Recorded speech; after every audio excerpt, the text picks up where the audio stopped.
have a story to tell. Some stories are more difficult to tell, but telling our story can perhaps make a difference in someone's life. So this is my story. I was born in a small village. My father was a farmer, and my mother is a housekeeper. I am the middle child. I have an older sister and a younger brother.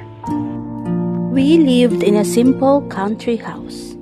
I originally came from a simple lifestyle with no technology at all. Because during that time, we don't even have electricity at home. All we had was just a tiny gas lamp and a small transistor. My family lived a simple lifestyle, though it's sometimes hard, especially when we struggle financial crisis. Yet things have been going well to us. During my childhood, I was carefree and had no worries at all. I used to wander in the open fields, enjoying the natural beauty of the pastures. In those days, I used to play with my childhood friends. We often run, jump, shout, and sing whenever we want to. We also used to play most of the Filipino traditional games that most of us who were born in the 80s and 90s have experienced playing those games. That was one of the happiest part of my childhood life. There were times that I would help my father take care of our farm. When the rice fields are in bloom and are ready to harvest, I usually helped in watching over those birds that would destroy the rice plants. And sometimes I would also help in feeding the chickens at our backyard. Back then, I remember I always had a fight with my older sister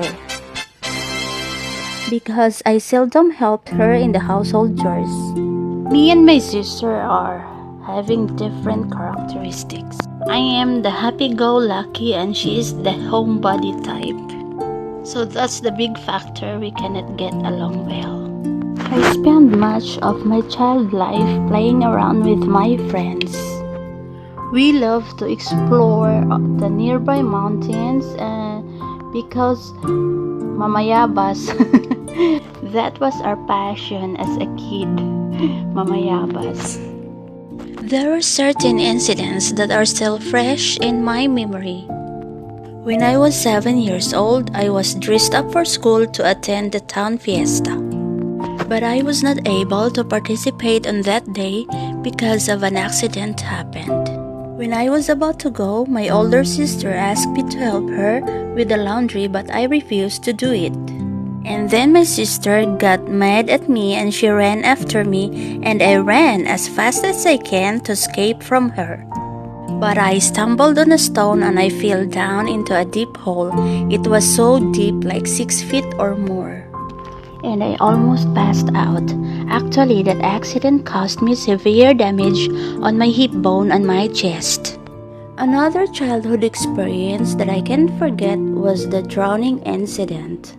It was a Sunday when my cousins and I went for a bath at a river. My cousins were expert swimmers, but unluckily, I didn't know how to swim. My cousins dove into the water and compelled me to do the same. One of them pushed me down into the deep and I was so scared. They tried to help me float my body. One of them was holding up my chin while the others are encouraging me to kick my legs like a frog. It was then that I learned how to swim. I was happy and grateful that I have wonderful cousins with me. My life revolves around my family, school, church, and my neighborhood friends. I never thought it needed to be any different, but one day changed our lives forever. My father died in a tragic death. He was stabbed to death by someone whom we believe was his old friend. Unfortunately, we didn't have a chance to sue that person for some reasons. Actually, I don't want to recall the details on how it happened. It was traumatic and horrible part of my young life. At that moment, I feel like I lost everything. My life was shattered. I came to the point that I was so depressed and frustrated that I decided to stop my studies. My father's loss affected me so much, especially on my personality. I was so dependent on him when he was alive that I didn't know how to survive life. I didn't know how to restart my journey at a young age. It's not easy to live life sometimes, to face the world with a smile when you're crying inside.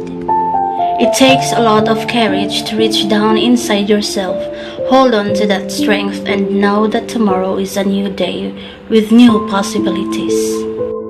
I pursued my secondary a year after, and after my graduation, I tried my luck to go to college in a place far from my hometown.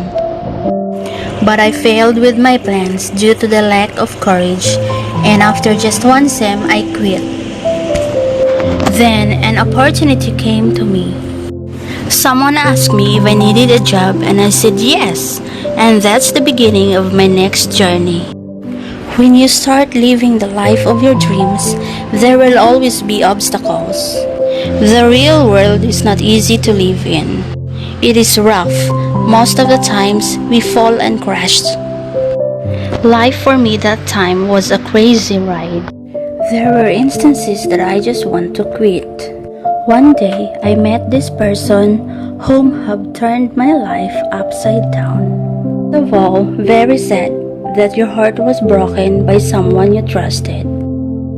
That someone has done unforgivable acts once in my life. When somebody betrayed and abused you physically, mentally, and spiritually, it will make you question why it happened. What have I done to deserve this? I was devastated, I was worthless, and I came to think that I was never been good enough. It was one of the worst feelings. It brings your self-esteem to the ground, and it makes it so much harder to bring it up.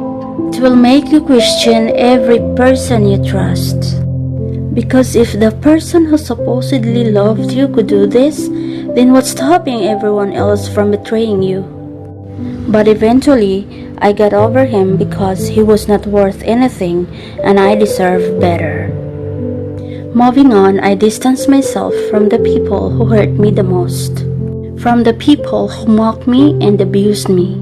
It is not easy getting over and healing yourself, but I have to save my life. It's when I knew it's time to start something new and trust the magic of beginning. I am ready to leave that place, forget about everyone I know. Pack up and disappear, that's all I wanted at the very moment. Sometimes life just seems like a chapter, some good, some bad. But they all came together to create the start of our lives. The next chapter of my life is always more interesting than the last one.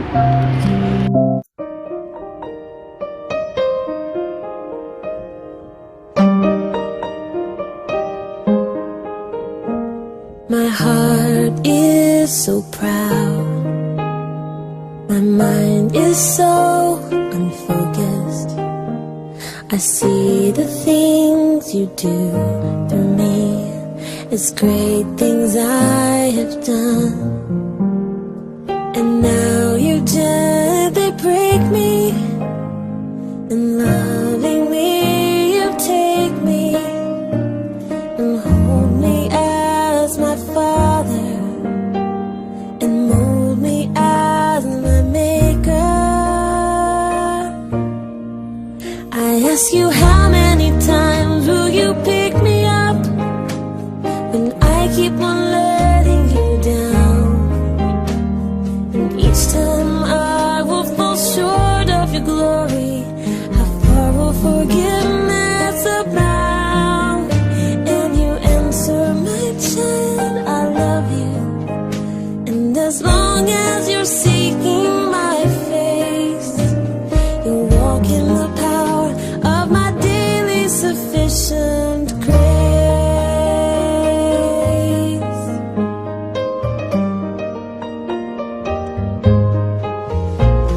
At times I may grow weak and feel a bit discouraged,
As I walk with you, I'm learning what your grace really means.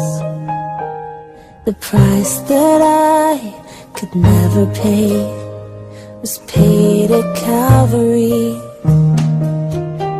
So instead of trying to repay you, I'm learning to simply obey you by giving up my life to you for all that you've given to me. I ask you, how many times will you pick me up when I keep on letting you down? And each time I will fall short of your glory. How far will forgiveness abound? And you answer my child, I love you. And as long as you're seeking my face, you'll walk in the power of my daily sufficient